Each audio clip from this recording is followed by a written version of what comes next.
Good morning, everyone. My name is Kinchin T. Koma, and I am the reporter for today. For today's topic is all about Immanuel Kant. Who is Immanuel Kant?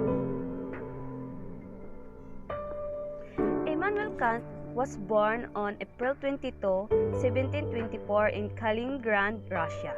In 1740, Kant entered the University of Königsberg.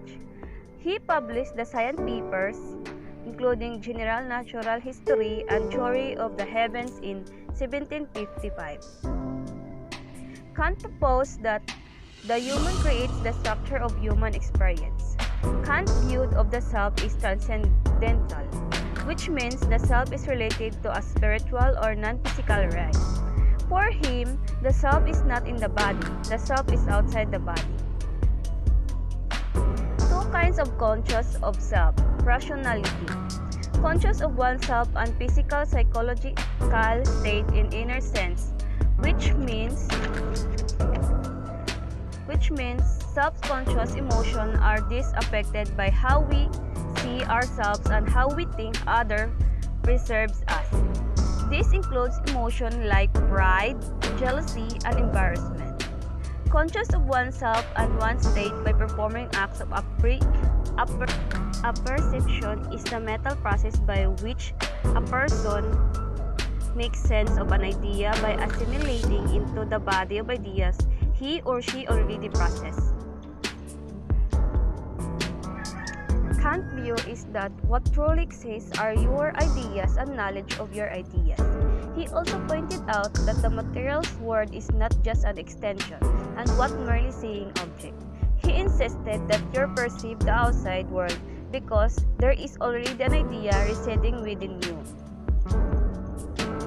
Components of the self. Number 1. Inner self, the self by which you are aware of alternation in your own state. This includes your rational intellectual and your psychological state, such as mood, feelings and sensation, pleasure and pain. Number 2. Outer self. It includes your senses and physical world. It is the common boundary between the external world and the inner self. It's gather information from the external world through the senses, which the inner self interprets and coherently expresses. Kant proposed that the self organizes information in three ways. Number 1. Raw perceptual input. Number 2. Recognizing the concept. And number 3. Reproducing in the imagination. Kant's self has unified point of self-reference.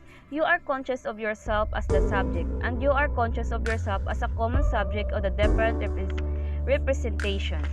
In other words, you have different view about yourself, and others also have different definition about you. Kant confirms that the expressions you perceive point to one single common fact: the self is the subject of these experiences.